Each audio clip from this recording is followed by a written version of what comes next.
Okay. Enter. Hello, everyone. I'm thrilled to see familiar faces and some new ones popping up in here. Thank you for taking the time out of your days, your nights, wherever you are in the world, to join us for this event. If you can, pop your name and location in the chat. I'm gonna let people in. And if you're up for sharing, we'd love to hear if you are working with teens, if you are trying to reach teen audiences. Please pop it in the chat below, and Clara and Elle and I can check that out. Welcome to the Hope Braintrust. This is a collaborative space online and in person. Yes, we sometimes do in-person events. It's designed for and by this growing community of educators, innovators, and entrepreneurs. My mission is to mobilize authentic connections between all stakeholders in education. The students, like today, the teachers, parents, the builders, the academics, and everyone in between. This is a space where you will meet courageous and willing people you may never otherwise have met. My name is Hope Patterson. I'm a mom of two, a transformation coach, and global education innovation specialist. I'm on a mission to shine a spotlight on people like you working to support and innovate education and an entrepreneurial mindset for our future generations. We network, we collaborate, we share, we learn and grow in a truly supportive way. If you're not a member of the Hope Braintrust Education membership, I'm going to pop the link in the chat below shortly. I am super excited to introduce our special guests, Clara and Elle. Everybody, give them a wave. They both attend the Alpha School in Austin, Texas. And we're going to hear shortly about that special learning zone. But first, I wanted to give some context on why I invited Clara and Elle to share their stories, their approaches to audience building, and their powerful motivation to make an impact in our world. As most of you know, I work as a coach for adults, entrepreneurs, and educators, all moving through change, exploring what's possible in their businesses, their lifestyles, and sometimes even family life. In these adults' journeys to explore what's possible in their adult life, we often return to their early inspirations and belief creation. We dig into their education and the exposure to what they believed was possible for their lives. Sometimes we've got to remove ceilings, we have to shift beliefs and move past limitations that were initiated at a very young age. Can anyone relate? Adults, so often we were told what was not possible, how we can't do things simply because others haven't. Many of us are streamlined onto the main path of what we should or must do to line up with our lives according to what's expected, instead of listening to what we're truly passionate about. And one of my missions is to ensure young people, my own two kids, and youth around the globe are following their own intuitive learning sparks for greatness. Clara and Elle are poised to do this and make a big impact along the way. We're in for a treat today. I was just chatting with Elle shortly before we hopped on, and she was sharing that she is one of those friends that you can really trust. She's a really connected but fascinated person who is going to share more about her interests in supporting teens with dating and online safe spaces. And Clara and I have had a couple really inspiring chats about her dedication to supporting people's health with a new AI wellness app and her work building an audience on Twitter. So without further ado, I'd like to pass the torch over to Elle and Clara. Tell us a little bit about you guys and share perhaps more about Alpha. Awesome. Okay, so hi everybody. My name is Clara. And I'm Elle. So we go to Alpha High School, which I'll explain a little bit more about on the next slide, but just to tell you a little bit about ourselves, um, I have been at Alpha for 5 years now, and for the past 2 years, I've been audience building daily on Twitter. So day in, day out, posting all the time. So, I'm not new to audience building. I also worked as a marketing intern at GT School, which I recommend looking up. It's a really amazing organization that uses AI to help kids master their APs and math. And then I'm also a junior in high school. Hi, I'm a sophomore in high school, and I have about 190K on TikTok, and I get about 5 million views every single day with my content. And I grew this audience fairly quickly, especially with the help of AI and my school, which we're going to talk about more later. But yeah, I'm super excited to be here and help uh, anyone audience build, because it's definitely, we're not new to this, it's definitely like challenging, but there's this kind of like key moment that, and just like a few key things to keep in mind that can really help you expedite your following. So yeah. Absolutely. Well said. So audience building towards teens can be difficult. That's the reason why we're all here. And from figuring out what to post to figuring out where and how to post it, it can be really hard to reach teens. So this is why we've created this workshop.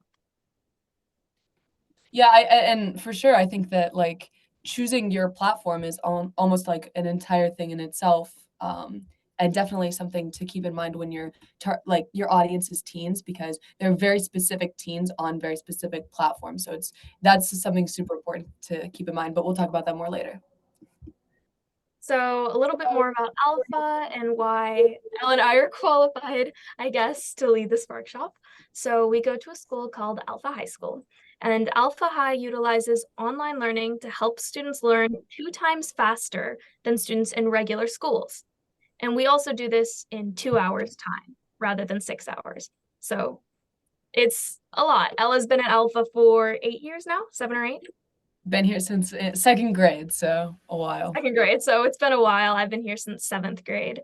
And because we learn 2 times faster, we use our 2 hours in the morning.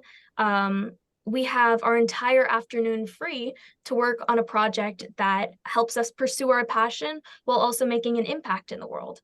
And the standard for that project is being the equivalent of an Olympian. So if you're not an athlete, but you want something as impressive as being an Olympian, either on your transcript or just to have, in life and develop yourself, Alpha is the place to be. So I know it's a lot to take in. So are there any like quick questions about that? We know it's a lot. Actually, that's a good, this is going to be super interactive because we don't have a huge group. Jan, go ahead. Hello. Just curious where it is. We're in Austin, Texas, but we also have a location in Brownville. Amazing. Believe you me, that was on my mind when I learned about Alpha. I was like, where is it? Okay. There are going to be a ton of new locations opening up super soon. There's going to be one in Miami, and maybe one in San Francisco. So it's expanding. Go ahead, Jan. Do you have another question? No, just so impressive. Yeah, I'm so curious. Maybe we can leave this to the end about the 2 hours, fitting school into 2 hours. I'm a huge fan of that. So we'll dive into some maybe bigger questions around Alpha at the end. I wanted to just highlight coming up with this topic, the problem they just talked about, which is how do we reach teen audiences? Number one, I can see a few faces on this call already who are trying to at least access the teen audiences, but also how do we build audiences? And when I first started to talk to Clara about this, she's like, I have a lot to share. So we're definitely in for some learning from younger to older today. Go ahead, Clara. All the mistakes we've made, we're passing on the knowledge we've learned. So today we're going to have 5 main parts to this discussion. which are creating a space safe for discussion, effective communication strategies, audience building techniques, L&I's experiences, and then kind of our like key takeaways. So I guess we'll jump right into it. First, no judgment.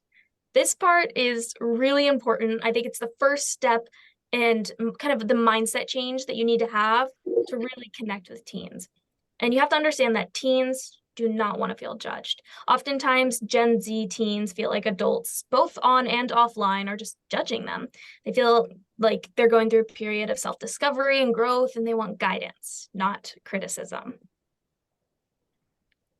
So I feel like Elle has done a really good job with this with her audience, so I'll let her talk a little more about creating. Yeah, for sure. I think a big thing for me was how my whole TikTok platform is all about educating teens about dating, and it's not from personal experience. Some of it may be, but most of it is based in studies and psychology. And what's hard about that is that basically studies in psychology say that teens are dating completely wrong. Like everything about the way teens date today is the opposite of what they should be doing.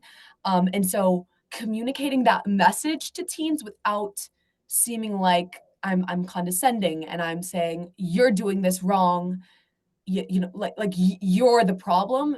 I reframe it as more of a nobody's helping you. There's no one that's able to, there's no one teaching you this stuff, and that's why I'm here. As framing it as more of a guidance instead of like a judgment. So that's kind of how I've reframed it. For sure, yeah. And so a couple of our tips that we came up with to create a safe space for learning and discussion online include being open to new viewpoints and ideas, showing genuine interest in what teens have to say, avoiding making assumptions about teens based on their age or generation, providing constructive feedback and advice, and modeling the behavior and communication that you want to see from teens. Yeah, and I think part of this also comes down to if you're posting on TikTok or even Twitter, it's how you interact with the comments.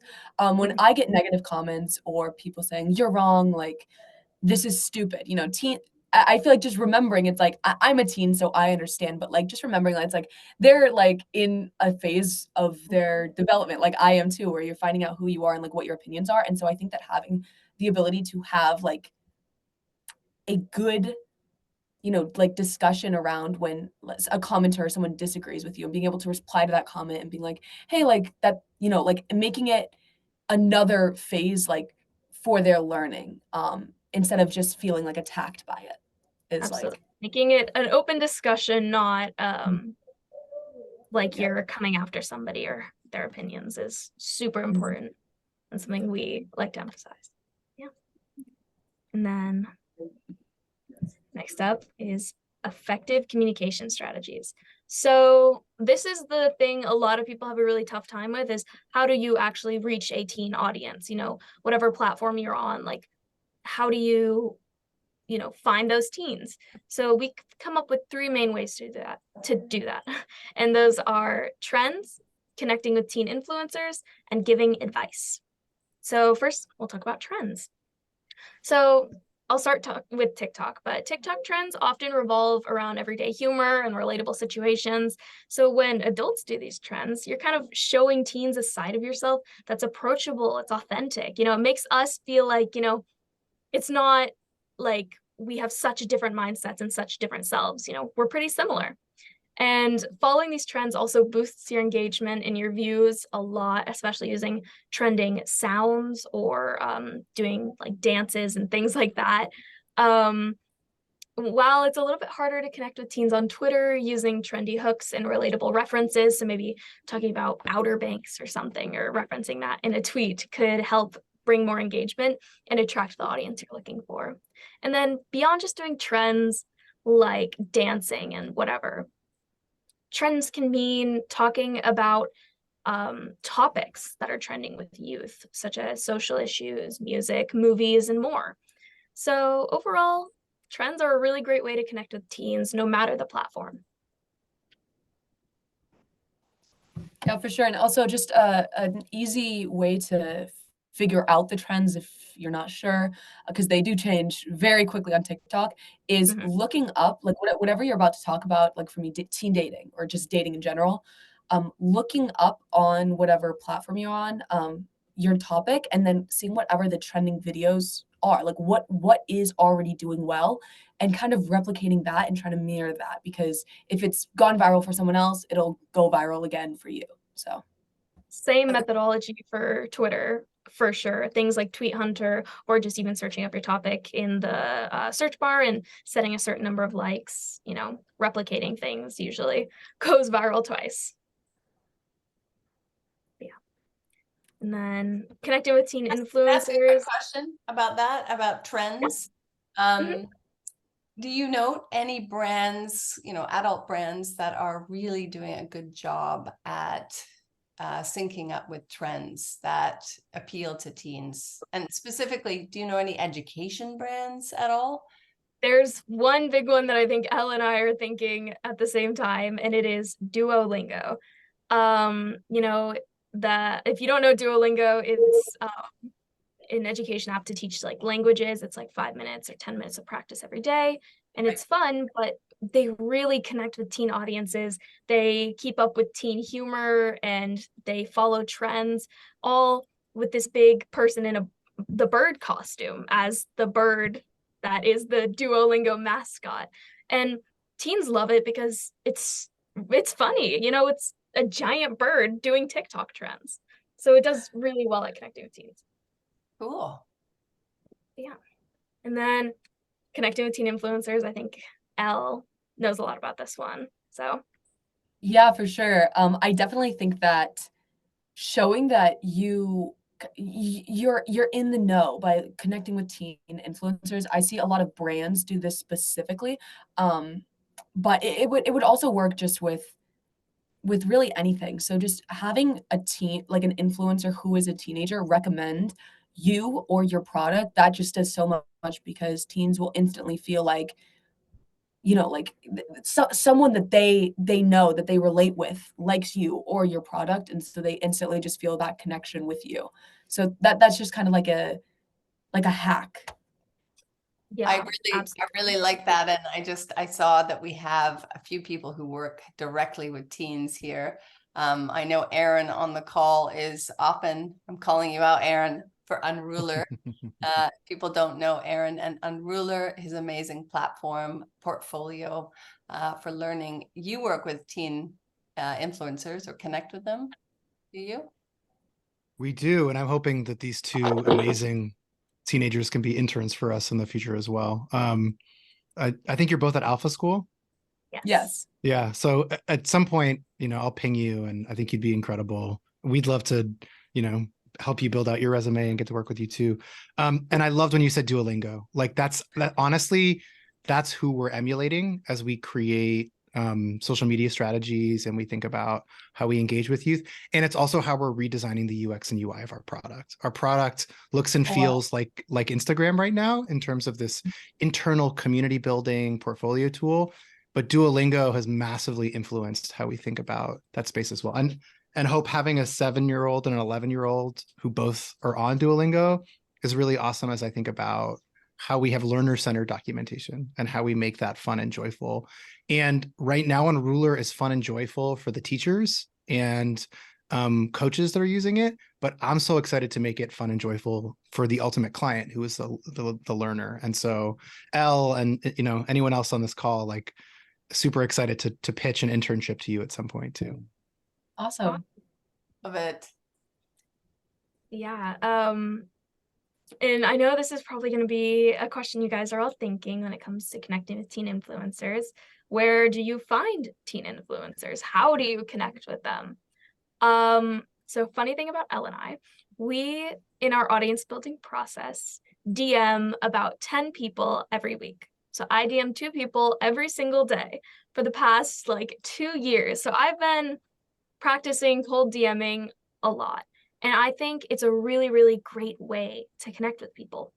But teens find it better when you comment, when you engage under their content in their social media, because it shows that you're not just trying to get something from them. It shows that you're interested in, you know, their content and what they're doing and, you know, the community that they're building. So by participating in that, you kind of set the stage for a DM, and it doesn't feel as cold. It feels, you know, nice. And it's like, hey, like, can I like offer you this opportunity? I think you'd be so great for it. Like, I would love Yeah. to like learn more about you.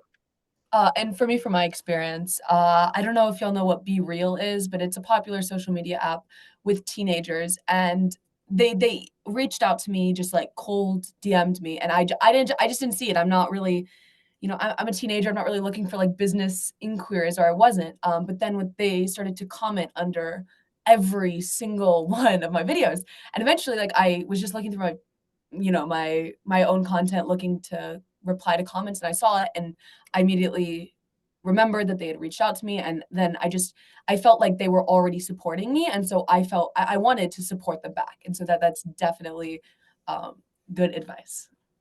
Yeah, it's something we do a lot. It's super You're native important. to it. And I think I just Oh, want yeah. to ask, I want to poll our participants if everybody knows what cold DMing is. Does anyone have a question or any curiosity around cold DMing? Does everyone do it in their own work? Yeah. Steve Spector, do you? Simone? Oh, No, I don't. I do more like what Ellen and Clara were describing. I engage first, and Yeah. when I have a bit of a relationship, then I might then I might reach out. awesome. You build trust first. Yeah. that. Start a conversation going first. I'm willing, you know. I'm very interested in their experience, because that's the way I've been doing it. And every once in a while, it comes into my mind. Well, you know, should I pick up the pace a bit? But then I come back to I like to have a little bit of a relationship before I reach out to somebody. Yeah. Mhm. Yeah, no, for sure. Sometimes it can be scary. Like, I'll comment under like 2 or 3 of a person's tweets, and then I'll reach out, and then I'll sit in their DMs for like a month, and then the second I like say, oh hey, just bumping this up, like wondering if you got this, then they'll reply immediately. So a lot of times it's not that people are ignoring you, it's that they don't see you. So I think that's something I've had to keep in mind doing DMs and things, because it feels like a lot of effort, but sometimes it's just not the right time. You just have to wait a little bit, bump it up, and then, you know, things will work out. So yeah. And then I wanted to pop in actually. Hi, Elle. Hi, Clara. hi. Sorry, my video's off because I'm eating lunch. I have a short one. But I wanted to get your feedback. You know, my experience is the same, just commenting, building relationships with a lot of teen influencers. And it's kind of a small world, right? It's like everybody knows each other is what I'm picking up. No, And totally. I think, like, if you know one, you can always be like, hey, who else do you know who I could be on their podcast, or who I could like strike up a conversation with, or even just like connect. I've done like Zoom chats with teen influencers just to get strategy for my business, just to understand like what their issues are, like to get to know them. And I've like, you know, paid for that interview. Like, hey, you want to make some extra cash? Like, I need to know who my target audience really is, you know? Yeah. No, If you could share what you do just quickly, just so these guys know, well, as you're eating your lunch. Oh, sure. I'm a college coach, so I help students. I'm sure what grade are you guys in? I'm a junior in high school. Yeah. Okay, so you're like about ready to go in through that whole process. So it's intense. So I help make that process a little bit easier and not as insane. I love that. Yeah, I think that's a great thing to do, you know, making opportunity a little more approachable through, you know, paying and things like that. But yeah, I think that's a super great way. And I totally agree with the like interconnectedness. Like, I met Hope through Toan. I don't know if you guys know who he is, but he's on Twitter, and he graduated high school at 16, and he's aiming for his bachelor's degree at 18. Super impressive. But yeah, I got to be part of this through him. Oh, the connections. Jan, did you have a question? Yeah, I do. Go for This it. is fascinating, but I'm also like, because I have 3. I have a 15-year-old, a 19-year-old, and a 22-year-old. And I'm just really curious about sort of the blurred lines and the red flags around adults and organizations DMing teenagers and offering them money to be a part of their company. Tell me about this. Like, that doesn't even sound Great right. question. We I didn't think- get into the safe spaces. Go ahead, guys. Absolutely. Yeah. I think a lot of a regular teen would be like, yeah, that's super red flag. But I feel like people who are on social media, such as like Twitter and Instagram, are looking for opportunities to grow their audience and put things on their resume and, have new experiences. I think they're a lot more open. Even just being committed to, doing social media every single day is already like kind of putting yourself online. Like you are there and, you're pretty open. So I think a lot of those kids are open to opportunities with organizations. But of course, we try to do our best to stay safe online, don't give out super personal information. We always check before we do partnerships, both Elle and I on TikTok and Twitter, is this person real? Is this organization real? What am I getting from this? And is that worth like the implied risk of, meeting someone online? So But what about on the other side? Like, where do we have the confidence that your parents know and that we can give you money? Like, what happens on that side? I think Elle's really well equipped to answer this one with her Be Real connection. Yeah, I think I'm actually not totally an expert in the other side because obviously I'm on the teen side. And so like the legal, all of that stuff, I think you should, I don't want to make blanket statements. So, I mean, maybe doing your own research might be better for that. But I do think that it is very common for teens to get offered these kinds of things. So Especially with like brand sponsorships, a lot of people will be like, a brand will be like, hey, can you like promote my product or like a clothing line or whatever? And then we'll just like pay you per video. Yeah. And maybe if you want to like be secure, maybe even just asking for like a parental, get them on a call with the teen, instead of just being one-on-one. So just really involving the parents would be my best bet. I agree with that. Speaking And then- from someone who's had high school interns, we always work with the school. So it's either through where they're getting credit for it in like a project-based learning class or an entrepreneurship class, or the school is aware. And so sometimes when we do paid internships, the school will pay half and we'll pay half, or we'll pay for the entire thing. And ensuring that parties know, especially if a learner is under 18, is incredibly important, because we're not Be Real and we're not, a clothing brand. We're in that space in education too. So just answering it from kind of a company's perspective. Thank you. Yeah, that's super helpful because Elle and I don't really know because we're on the teen side. But moving on to our last effective communication strategy is advice. Advice is definitely one of the best ways to reach teens. Elle knows she gives dating advice on the daily, but you're not going to beat out a teen creator by doing what they're doing. There's plenty of teen creators. So you got to do something they can't do. And that is give advice as somebody who has lived longer and had more life experiences. So whether you're giving advice about college admissions or finding a fulfilling career, or even like the adult side of like a parent-child relationship, like any of those topics are something that teens can't teach each other. Yeah, for sure. I also think that teens are they want to know. I think a lot of teens on TikTok, especially Twitter, they're looking for that information. They're looking for that guidance.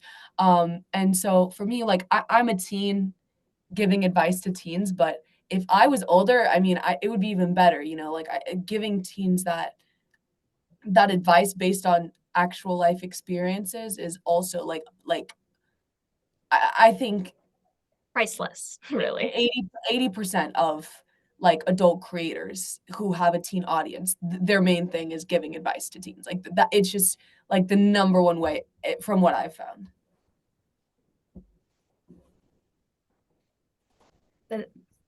Any questions about any of this before we move on?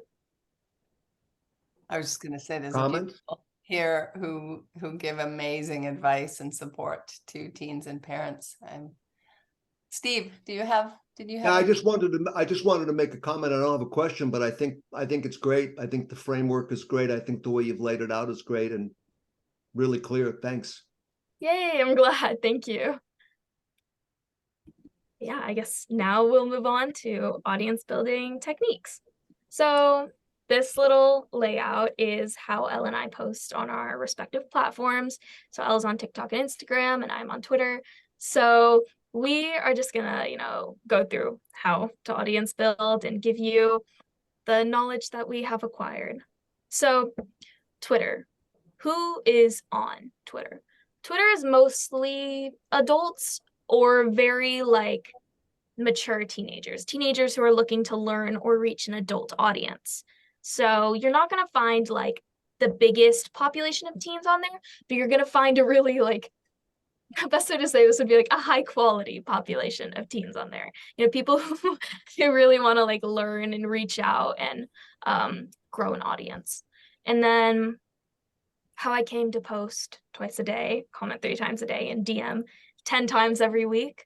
So when I first started 2 years ago, I was posting 5 times a day, commenting 5 times a day, DMing twice every day for the entire week. So that was 14 times every week. And I still stand by this. It is definitely the best thing I ever did because it really kickstarted my audience. Engaging with people helps them like your tweets, then people check your profile, and then suddenly you have this big gateway to audiences just from commenting really insightful things and from posting really insightful things. And along with posting twice a day, I try to post a thread, a really high quality, valuable thread twice a week, because just posting really catchy, attention grabbing things isn't gonna keep an audience.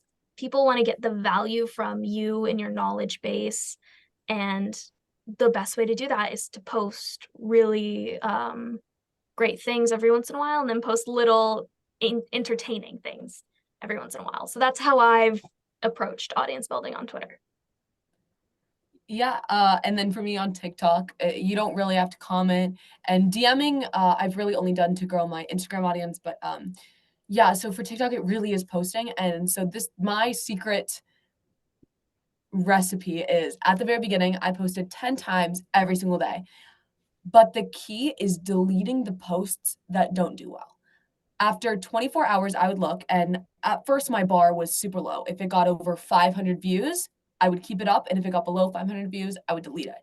And this was the game changer for me, because when somebody went to my account, they saw that I was, at the time, that those were big numbers for me. I was getting 500 views. And so I started getting way more followers than I would if I left up that 5-view video. Now I take it down if it gets less than 100,000 views. So it's much big jump. But so for me, it's really about when someone comes to your profile, what do you want them to see? Do you want them to see a successful, especially for teens? They're big, they want to jump on the trend,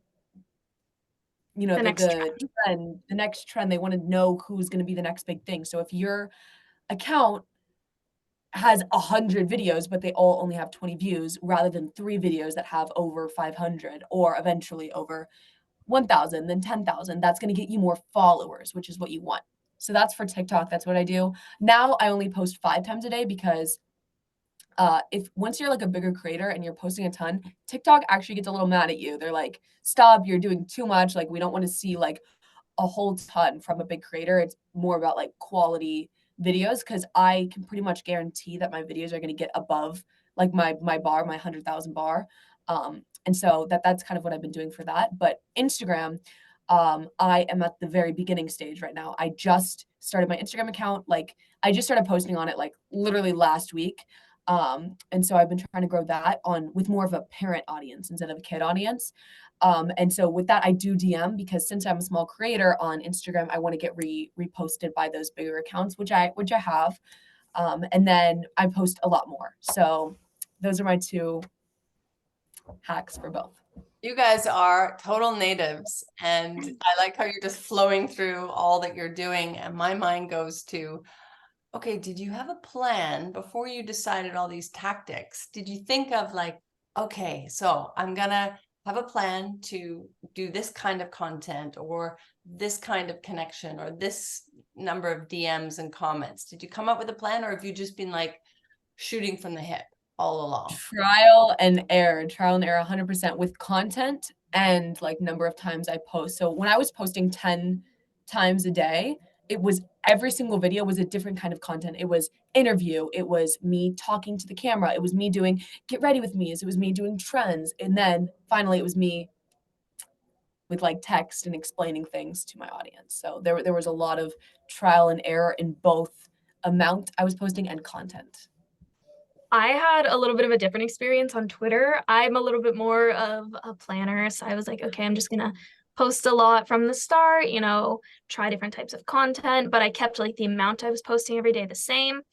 And then what I found with Twitter is that what you're writing content about doesn't matter as much as who you share it with. So at the time, I shared with big accounts like Zayn Khan. I would DM it to him and I would share it. My big project is like AI and health and wellness, and he writes about AI. So I was like, hey, I wrote this about like health and AI, and I was wondering your thoughts just about, you know, where you think AI will take us in the future. And reaching out like that, he'll repost it, he'll comment. And it really just opens up, you know, the way to more followers and more engagement. And then same thing with what Elle said about TikTok. You want to preferably have more posts that have more likes, because that will get people to follow you. Even if you have fewer followers, having a lot of posts with a lot of likes is really, really like valuable and impressive. You guys are not afraid of experimenting or failing. Am I right in Oh saying? no. Oh my goodness. High five to you. That is the most amazing thing to hear. And I was wondering if we could open up with the participants, if anybody had any questions around their audience building. Like, are you guys, Elle and Clara, okay to just take questions if people are building audiences, whether they're trying Absolutely. to build audiences on Instagram, or does anybody have an audience they're trying to reach, or any questions to these very native teens who have lots of experience? Go Stephanie. Hi, you guys. Thank you so much for this. You're kind of blowing my mind about how completely unaware I am about this world. And now I'm understanding why I feel like I'm not getting anywhere on this kind of stuff. So thank you so much. I've learned a ton already. So being the age that I am, the only social media that I use and feel comfortable with is Facebook, which I know is not where teens hang out. So I haven't really tried to connect with teens.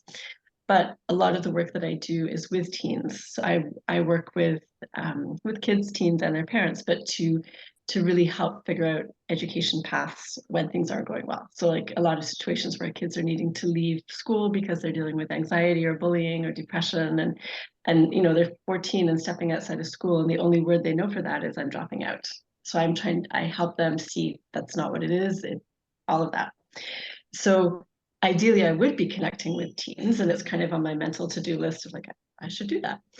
So my question to you is, from somebody who's not on Twitter, not on TikTok, barely on Instagram, really not on Instagram, I still have a hard time like remembering that LinkedIn exists and that I should be working on LinkedIn as well. If I were to say, okay, I have a project coming up of building a teen audience, what would be the platform that you would suggest I go for first?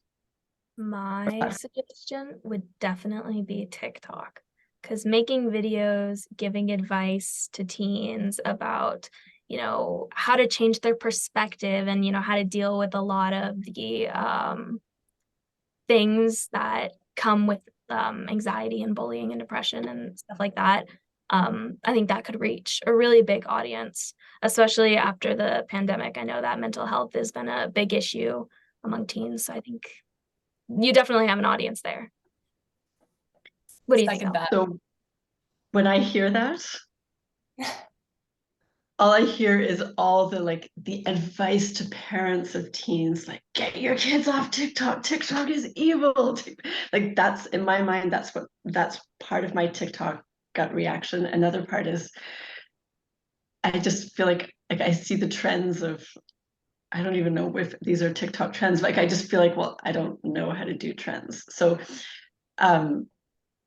I guess my question would be, can you reassure me that TikTok is a place that it's reasonable for a 54-year-old to hang out and offer that kind of advice? And Go if I were Elle. to try to discover that side of TikTok instead of all of these judgments, the preconceived notions I have, who might I don't even know how to ask the question, like, who might I follow? Like, what should I go look at on TikTok?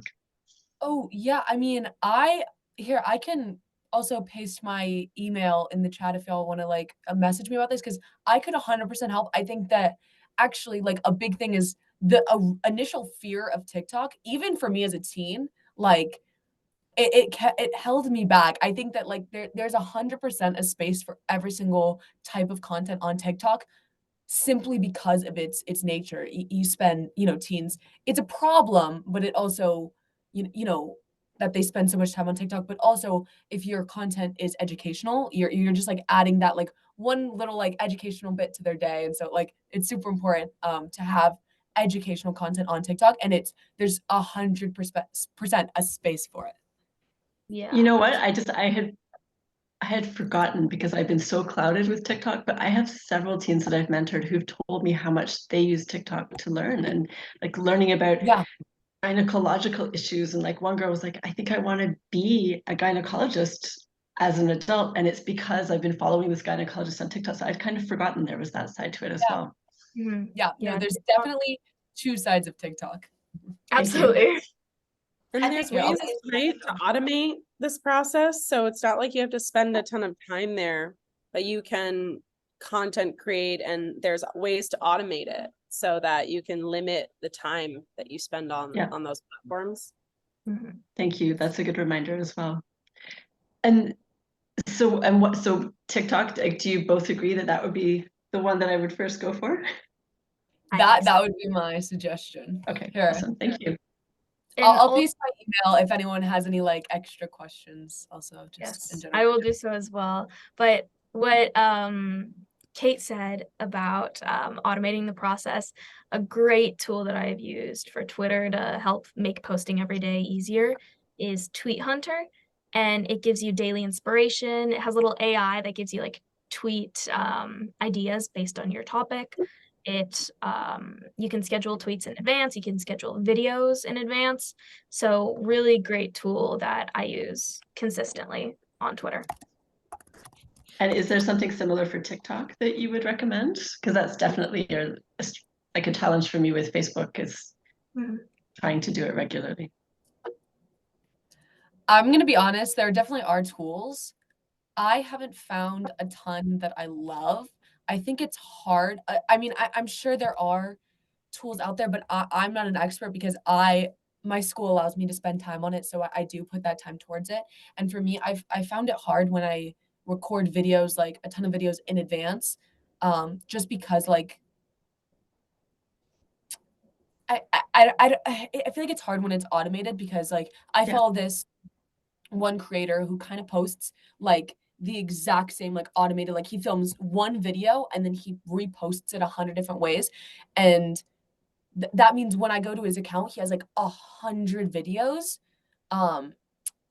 each with like 5 views, and then maybe one of them will go viral. And so while that does work, I would suggest even just posting fewer videos that are just like higher quality. But there are different ways to approach TikTok. That's just what I do. Thank you. Yeah. I'm curious to hear, Kate, what you use. Yeah.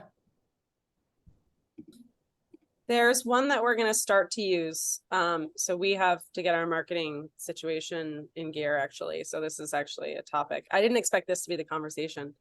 So I was like, oh, this is really great. So we're just starting, but I think, and you, Clara and Elle, you can clarify this for me, but like as with trends, whether it's TikTok or Instagram, it's just about taking time out of the day to like go through, to scroll like for those trends, and then to save those trends, and then to mimic those trends. And so that's like a part of, that's kind of a part of the work of growing it, is like, it's like stockpiling the trends each week, right? And Yeah, yeah.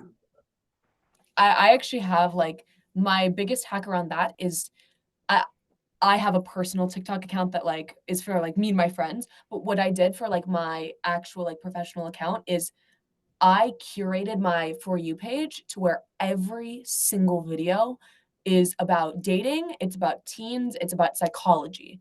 And so all I have to do is go on TikTok, scroll like through 3 videos, and I'll have 3 videos of content that I can like rework a little to fit into like my niche a little better. But that is like my biggest tip for like how to create like consistent content that you don't have to like sit there forever and think of, is just to have a very curated For You page of your content. That's awesome. And I just want to highlight how articulate and insightful you two are, and what an honor it is for, I would say, somebody of not, I'm not a teenager, everyone. I'm not.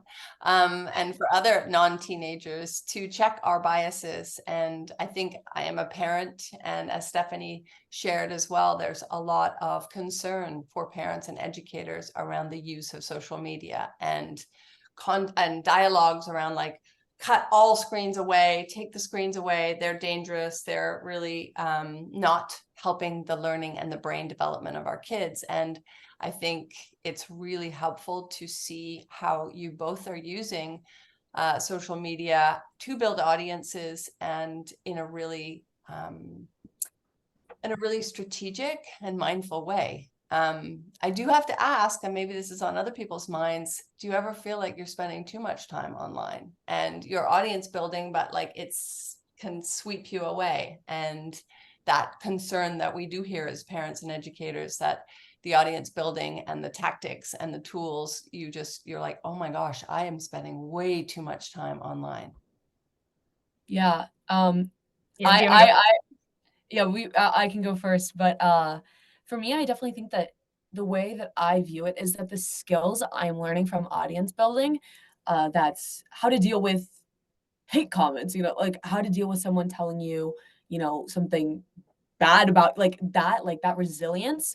I think actually public speaking, being able to articulate my thoughts into one video, how to compress, how to take my 1,000 ideas and make a like 5-second clip, for teens, how to connect with an audience. Like there's just so much I'm learning from building an audience on TikTok, that I think it kind of negates and cancels out all of the negative. Like for me, the way I use TikTok, I see it as like, it's like something that's helping me, like a character building, something that's like helping me like professionally and with college even. And so yeah, I definitely understand that there are 100% negatives with TikTok. I totally used to be the teenager who was scrolling for like 9 hours, and then there was like kind of just like a moment where I was like, I need to go from being the consumer to being the creator, and like actually doing something with, my time I'm spending. And so now my screen time on TikTok is like an hour, and all of that hour is just building this content. So I think for me, it's been a positive experience, but yeah. Yeah, super well said. I think the topic's a little different on Twitter, just because I think Twitter's harder to get like addicted to. TikTok has that infinite scroll. It's really satisfying. Twitter, you actually have to like type and do stuff. So not saying that you don't have to do stuff on TikTok, just like saying you have to like put a little more work in to engage with something. But I think agreeing with what Elle said, the life skills that audience building has taught me, being able to write really high quality content in a short way, consistency, having to audience build and post 2 times every day, and 3 times every day. Consistency is definitely a big one.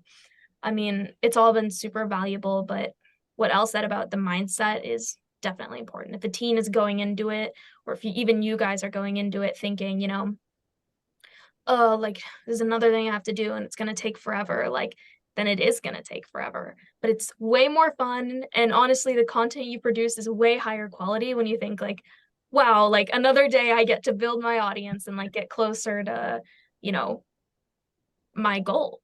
So Yeah. I think that's kind of the mindset we choose to have. So well Hope, said. can I ask a question? Please go Mhm. ahead. So outside of Unruler, I run a youth entrepreneurship program in Hawaii where we put teens in groups of 4 and they build ventures that solve social and cultural problems in their communities. So all the things you're talking about, project management, iteration, the idea of a minimum viable product, getting something out and getting data on. Like, I love that. I love that you're talking about it. The first class I taught was digital journalism. And we read this book called On Bullshit, which was about how dangerous bullshit is for a society and how it's much more dangerous than lying. And social media and influencers in general are filled with bullshit, right? Like there's a lot of commodified relationships with a business model that has you helping another product for funding. And teenagers are probably the best, I don't know, for lack of a better phrase, like they can smell it really quickly, right? Like they can see through BS really quickly. And my question is like, one, on a meta level, how, how do you stay authentic when there's money involved? And 2, like, how do we create authentic content as educational service providers? How do we lean into authenticity with the content we create? That is a great question. I have an answer, but Claire, if you want to go first. Sure. Like I said in my little about me thing, I worked at GT school as a marketing intern, and I basically helped create stuff on social media for them. And what they wanted to do was reach out to influencers and pay them to promote their product. And I found that the way you make it authentic is by saying, okay, we want you to try our product, and like we're going to pay you to try it, but don't post us unless you like it. Like we'll pay you to try it, but like don't like say bullshit. Like be real, and like if you really think our product is going to benefit your audience, then you know, share us, like help us gain this traction. But if you don't think that you know, we're really going to make an impact and that this is high quality, then don't, because then it's just not authentic and your audience is going to lose faith in you. Yeah, and for me, that great answer. I love that. For me, I'm promoting my own product, and it's an AI chatbot. I cloned myself into, you know, I just trained an LLM model and tried to make it better. Anyways, and at first it was a free version because I wanted to get that feedback. It was my MVP. It still is, but it's now a higher version, and so AI is expensive, and so I had to start charging for it. And that was like a big thing because, you know, my audience, I give free advice on TikTok, and, you know, I want that to be super accessible. But then my more, I guess, my less accessible version is just like very very specific advice in situations. But anyway, the way that I've found that marketing that is the most successful is being upfront about it. I think a big mistake that a lot of creators make is they try to fake the audience and then at the end be like, and buy this app to like do all this stuff. You know, and then the audience is like, what? Like they feel like tricked, like what? Like skip, you know, like doing a trend and then just adding it in is not the way to go. I tried that, it just did not work. My best, most viral video about my app has been like me trying to explain that the best app for teens for dating is this. Like, just start off with pitching my product and just like making it where it's like, I want y'all to use this. But if like this is an ad, I am advertising to you. Like, I think that this is a great product that y'all should all use and it would help you. And but it is my product. That teens are actually way more like, okay, like, thank you for sharing that with me. I might or might not go download it. And so that has been the best way for me to stay authentic. Because yeah, I am pitching this to you because I think it's great, and without like trying to trick them. Yeah. The best way to be authentic is to be authentic. Absolutely. Show up and be yourself. Such a great question, Erin, and you guys answered it beautifully. I don't know if anyone else had another question before we move on. Hey, Marisha. Steve, go ahead. Yeah, Clara, you were speaking before about giving some thought to who you share posts and stuff with. Could you kind of flesh that out a little bit more? Sure, yeah. What do you want more clarification on? I did. Well, you gave an example of somebody to shared with, and just could you just kind of dig into that idea, that concept a little more about being mindful about who you're sharing with? Yeah, of course. So how I choose who I'm going to share my content with, who I'm going to share my product with, before I really just like release it to the public, I find at least one connecting dot. And by this, I mean, so I'm focusing on health and AI and wellness.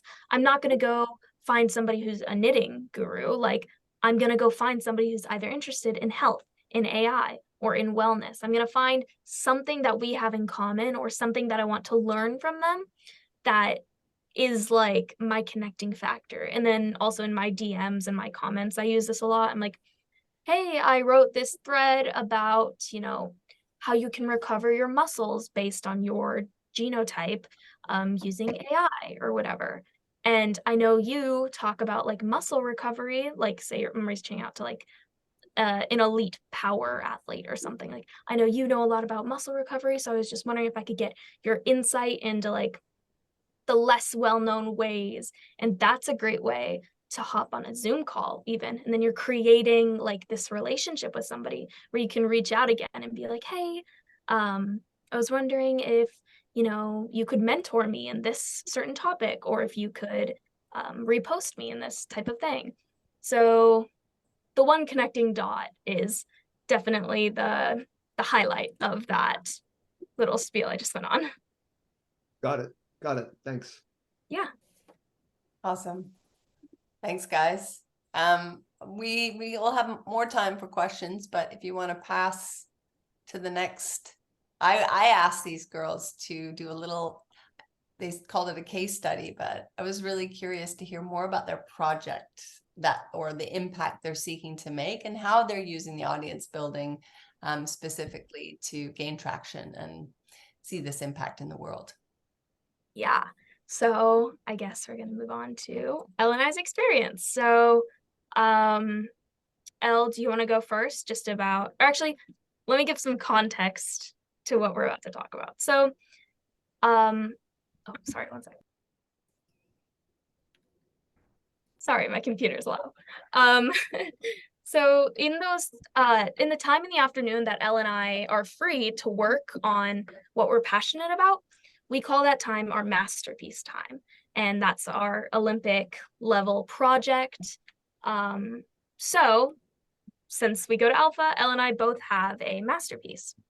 And my masterpiece is creating the world's first AI health and wellness coach that uses your genome to create personalized lifestyle plans that generates $1 million each year.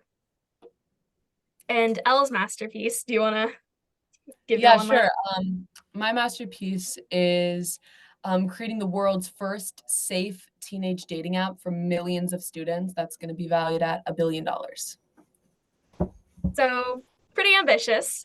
So we thought we would talk about how we came up with these projects and how they serve our passion and purpose, and how we use audience building to help us achieve them. So do you want to go first, or should I? Yeah, sure. So I was talking with Hope a little bit about this before the meeting, but the way that I came up with my masterpiece was really the intersection of two things I'm really passionate about. And the first is, really psychology and like the psychology of dating. Like I read the 48 Laws of Power, like really young, which got me really into psychology and the way that humans like think and interact, and how like what power dynamics, but also like in relationships and like studies on that, and the courage to be disliked. I just read a ton of books on like human behavior and psychology, and I got really into that when I was younger. And then as I was like a teenager, I kind of just realized like how unsafe it is online for teens to date. Like I'm some of y'all are parents. I'm sure your teens have probably expressed the complete like disarray that teen dating is right now. I don't think that like any teen thinks of their teen dating experience and is like, wow, like this is awesome. Like this is exactly what I want. And worse than that, it's unsafe. There's 500,000 active online predators targeting 12 to 15-year-olds every single day. So it is just like the most unsafe place in the whole world. And so I have some like personal like experience with the unsafety of dating online and or just being online. And so you can't take teens offline. So basically creating a safe place for them online. And then psychology and dating, I just was really into giving advice, but then also creating a safe space for teens. And so that's kind of how I came up with my masterpiece. And as far as audience building, I want to basically my audience is my customer base. It's the teenagers who don't know what to think about dating. I think that before social media, it was really easy because you could always just turn to your parents. Hey, mom, hey, dad, what was it like for you dating? Because it didn't change really. But with social media, it's like I'll go up to my mom and I'll be like, oh my gosh, he replayed my Snapchat. I doubt any of y'all know what that means, but for me, that's like life changing. And so parents, like, they don't know how to help teens because it's just a different language they're speaking. And so basically, I'm trying to give advice that parents respect, but in teen language. And so that's why the first part of it is creating my AI bot that educates teens. And then the second half is creating a safe space for them once they're educated. Love it. Wow. I guess I'll go then.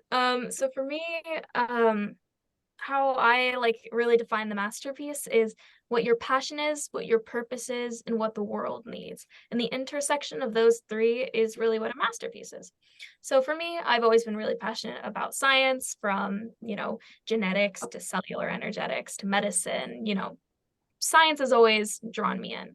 So when I was deciding on a masterpiece, I kind of knew what direction I was going to go in, but I didn't quite know like what field. And then I landed on AI. And how did I land there? Well, through my experience, at Alpha, learning using AI and AI powered apps, and just seeing, the benefit that has given me in my learning. It's made me a faster learner. It's made me have a deeper like comprehension really of what I'm learning about. So if AI is so powerful and so great, like why aren't we using it more in health and in wellness? And when I did a lot of researching and talking with peers and many hours of using AI, I realized that there was a gap in the market of health coaching. Currently, health coaching can cost minimum $200 a month, which is insane. And it doesn't even use your genetics, the blueprint of life, what really makes you you and what makes me me, your DNA. So I decided, hey, if genome sequencing is so much easier now, it's cheaper, costs $100, and we have AI that is super great, amazing LLMs, why don't I combine the two? So I decided that I was going to create an app that basically takes your genome and your current lifestyle and integrates recommendations based on what is going to work best for your genes and your, how your body's going to react to certain lifestyle changes, and integrate that into a daily routine. And connecting that back to audience building. Without an audience, you don't have customers. That was something I learned pretty quickly, building something that I'm super passionate about, but not really having anyone to share it with was tough. So I went to Twitter to find adults that were interested in my project and were willing to pay, because AI is a little bit expensive. So now I'm at 800 followers, steadily networking, creating an audience for my masterpiece. And it's all just really exciting, only costing about $20 a month. It's literally 1/10 of the price of a traditional health coach. And I would say 10 times better. Yeah. Oh my gosh, you guys, amazing. I have so many questions, but I'm going to open it up to other people. If anyone, Jan's brain is exploding. You didn't expect this. Marisha, Simone, Kate, does anyone have questions or just thoughts or reactions on these two amazing humans doing this work? Any thoughts that come to mind? Go ahead, Stephanie. I'm curious. Oh, first of all, that was really amazing. Thank you for sharing both of your projects. I'm curious to know how you are supported and surrounded by your peers and the teachers, facilitators who are in your lives, both at school and outside of school. I'm asking this from the context of working with teens who are outside of school and trying to figure out, well, where is my peer group? Where are my mentors? Where are my teachers? I'm curious to see how that plays out for you. I guess Yeah. for me, we find, I think we both find a lot of support in our guides, which take the place of traditional teachers, except they don't really teach us our topics, our apps do. But you know, they're the adults at school in our lives. We trust them, you know, with a lot, and they give us guidance on how to grow our audiences and, you know, give us resources that we probably wouldn't have found on our own. So I think those people act as mentors and as, you know, supporting adults in our lives, and also at Alpha and a community of people who are excited about doing these super ambitious projects. You know, you just feel empowered, really. Like one of our friends is building the biggest bike park in Texas, and he's having his opening weekend, I'm pretty sure next week. One of our friends is making a newsletter that's going to be top 10 on Substack. She's already gotten 100 people paying $10 a month. Like, just being in this environment where like you're really limitless is so valuable. Thank you. Elle, do you want to share? Who supports? Yeah, I mean, I totally agree. Yes, the Austin Scholar, everyone should go subscribe. She's amazing. She's in education. She's also my sister. So Is she? she's yeah.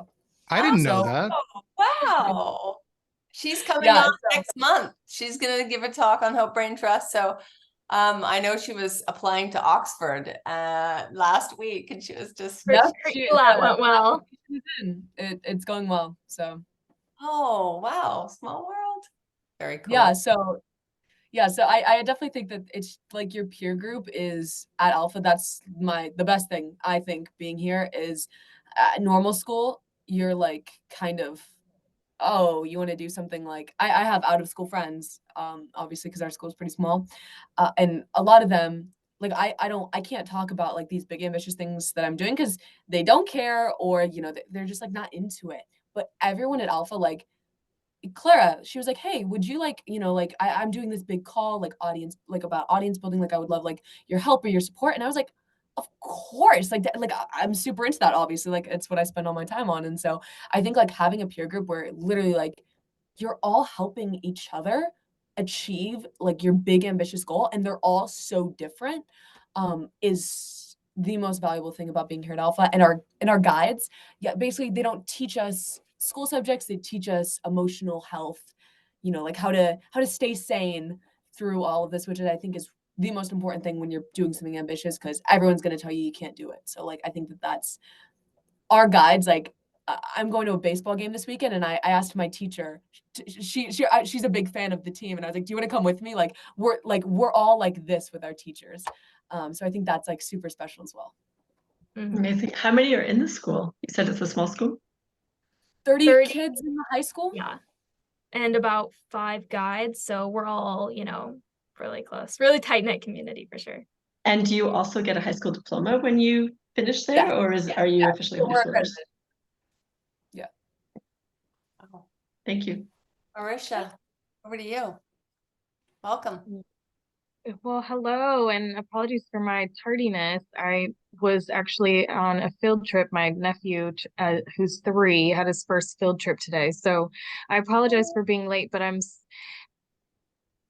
just want to say that I don't even have a question formed yet because I just hopped on right when your brilliance was being shared. I just want to share that I love your passion. So I can feel it just in your tone, your body language, your pitch, everything. I think that you are doing amazing work. I love both the intersection of tech and health.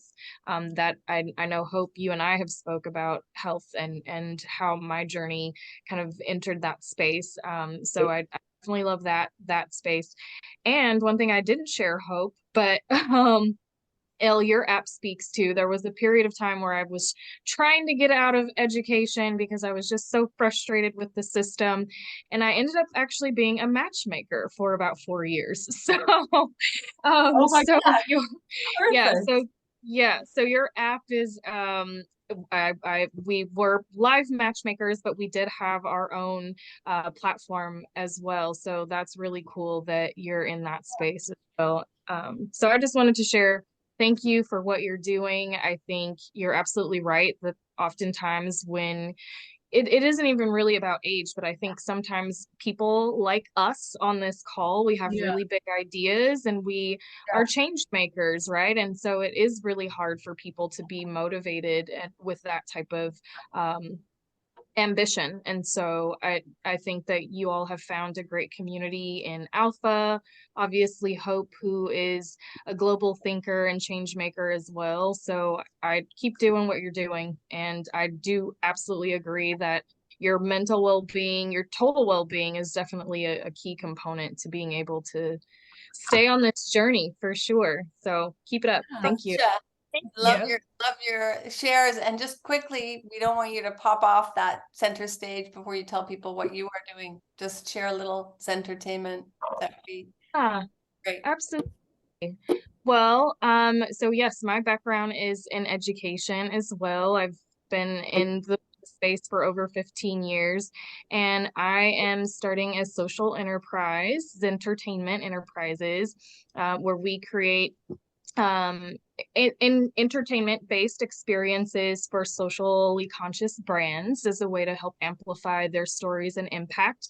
And those client projects actually become paid hands-on opportunities for modern learners from underrepresented communities. So we are actually going to be, I see someone on this call, Aaron, how's it going?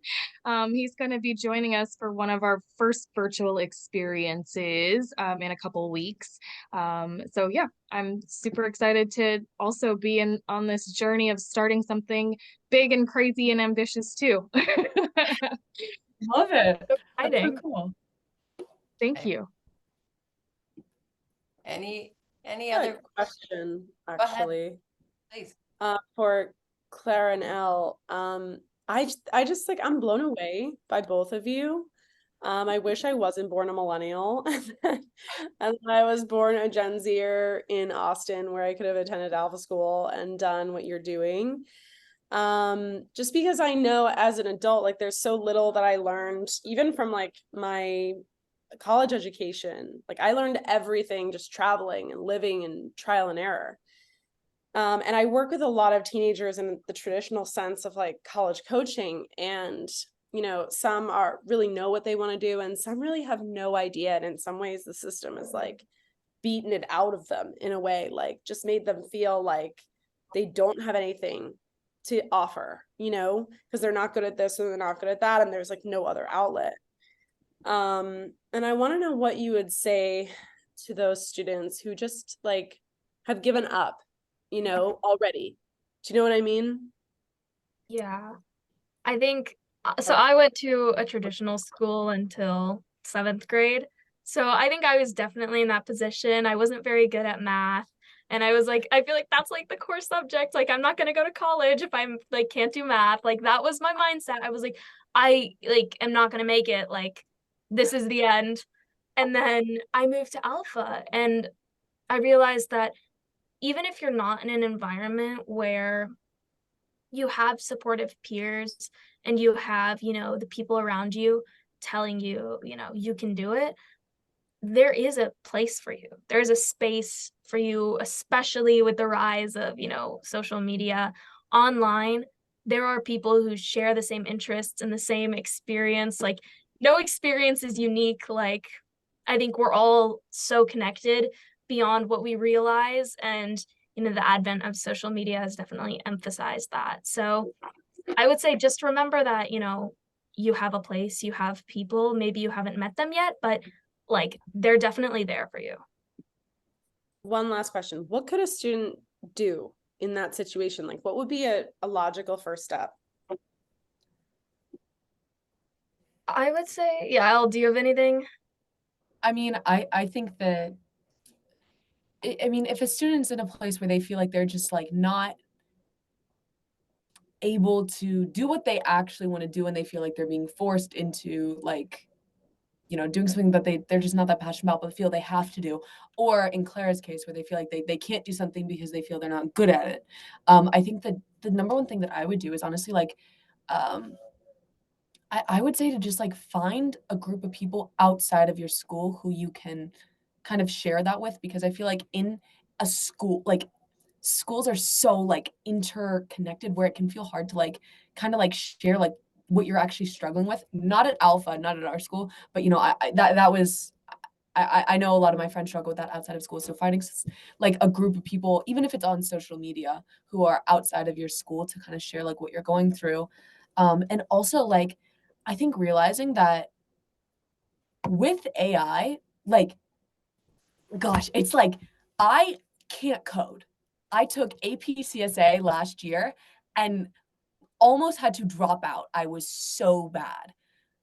But I've been able to single-handedly code an app and get it on the App Store. And it is 100% with AI. I can literally, it is, if you just utilize it to your advantage, it is like having an entire company working for you. And so I think for those kids, like, I think that like Clara and I, we are so lucky and so privileged to go to this school. And if I didn't have that like ability to go to the school, I didn't live in Austin, or for whatever reason, I would, or for a student who doesn't live here, I would say that like learning everything you can about AI will change your life. And the second thing is Alpha has an after school program. That we do. So For the night students, as we call them.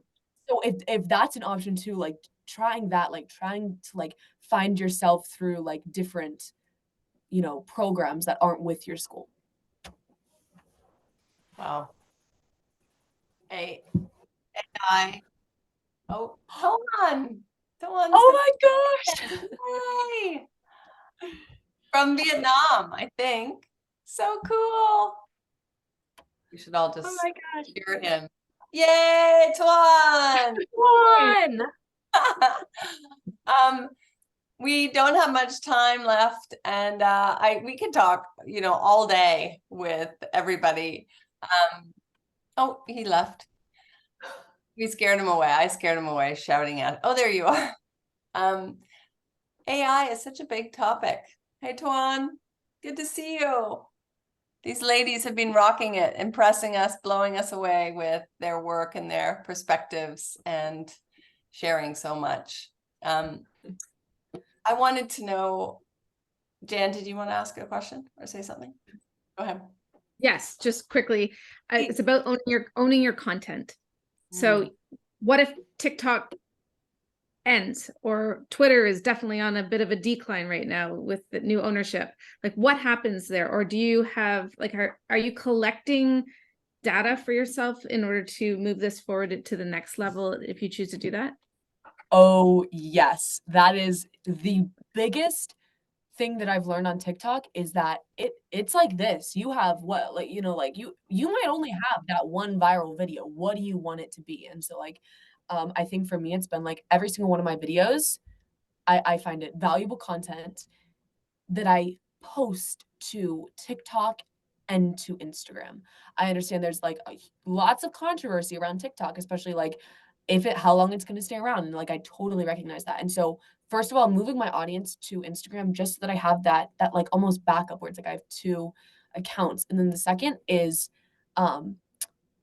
pitching my app as much as I can to where I'm getting what I need out of my audience, which is customers, like just like immediately. And so I feel like that's kind of been the biggest thing, is like just being as fast as I can with pitching them on my app, and then also moving them to Instagram just to make sure I have that security. What about like newsletter or collecting emails and things like that? So you own things.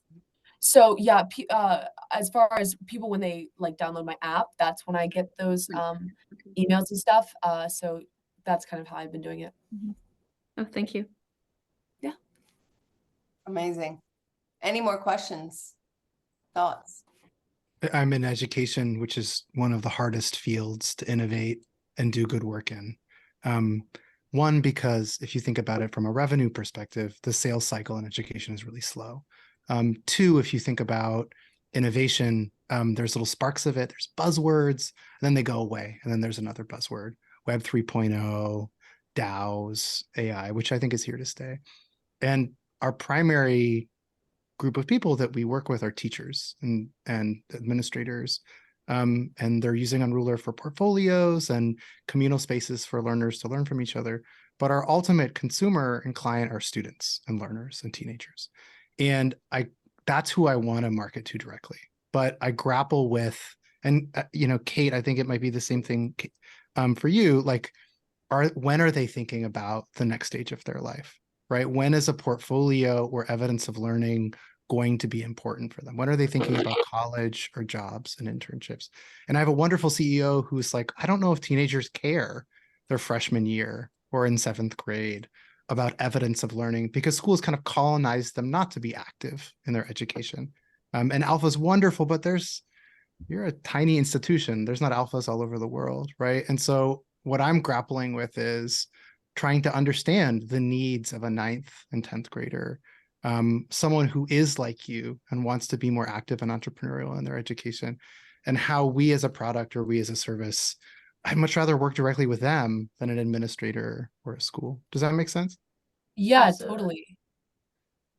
Yeah, no, it's hard to find places where schools are really like motivating, especially freshmen and sophomores, because I feel like people forget how like crucial sophomore year is. I feel like junior year is the year of stress, but it can be made a year of comfortable learning using your sophomore year as time. So I think it's once people start really putting emphasis on using all 4 years of high school, like we start our masterpieces like year 1, like freshman year. Like that's, I think, even through marketing, you can find teens who feel that way, or you can help teens feel that way about really utilizing their time. And I also think a big thing is like teens care 100%. Even starting, there are teens who care for freshman year. There are teens who care 8th grade and 7th grade year, but they don't know what to do with that. Like they care, but they're like, oh, okay, well, I'm just gonna do well in school and just have good grades, and they don't realize that there's this whole other aspect that colleges are looking for, which is who are you? They spend all their time on academics that they don't. I'm sure all of you know this, and so, but I think that there's 100% teens who care. They just don't know what to do, and so I think that yeah, college help in 7th and 8th grade there's 100% an audience for that. Mm-hmm. I wanted to see if did you have something to say to Erin's comment, or was it no? No, just thank you for basically saying what I would have loved to say. And it just feels like we're on the same team here. Yay. And I'm seeing Kate smile because I know Kate Stone spends a lot of time supporting kids navigate, how to show up as themselves. And that's and I know Stephanie does too, and Erin and Steve, Marisha, Jennifer, Jen, you're all trying to support teens to show up as themselves. I guess I wanted to end this amazing, inspiring session with how can we help you guys? And also, how can we connect with you at a later date? Because I feel like your mentorship, your guidance, your very clear, strong voices are so needed right now. So, Clara, Elle, what do you Yeah, think? I think I dropped my email, but I'll also TikTok doesn't allow Here's our TikTok, Twitter. yeah, TikTok doesn't allow DMs because I'm not 18. But if it's L.Christine on Instagram, which I just started, And I respond to all my DMs there. So email or a DM on Instagram, both work for me. Yeah, as for me, I respond to Twitter DMs. Just make sure you like say who you are, because sometimes I get a lot of like random things and like spam. So it's helpful for me to just see who you are. But we are both super happy that we got to be a part of this. Thank you all so much for showing up. It has been so much fun preparing this. Big shout out to Hope. You know, you've been super helpful in setting this all up, especially our troubles with the sidekick, you know. We've been going through it. But we're really appreciative to have spent this time. And Toan, I just want to give you a shout out, and maybe you could pop your Twitter. Toan helps young people, actually everybody, to learn. And I, on my journey of connecting the dots, I'll use your term, Clara, is you never know where these conversations or connections are going to lead. So trust those sparkly people doing incredible things. I met Toan, who led me to Clara, who's led me to sharing Clara and Elle with all of you. So please reach out to each other, support each other. I am in your corner. And what an amazing session. I am in awe of you guys and can't wait to watch you create this impact. Thank you so much. it has been so much fun. Thank you. Yeah, thank you all. Thank you. And I'm going to pop this recording in the Hope Braintrust hub. I'll follow up with an email to everybody, and have a wonderful day. Amazing. What is Clara's account? I sent it in chat, but I will send it. AL Wellness Coach. Okay, got it. AI Wellness Coach. Okay. Come on, thank you for coming. Thanks. That was Kate. incredible. Incredible. Thank you. Mind blowing. Thank you. Thank you, everyone. Bye. Bye.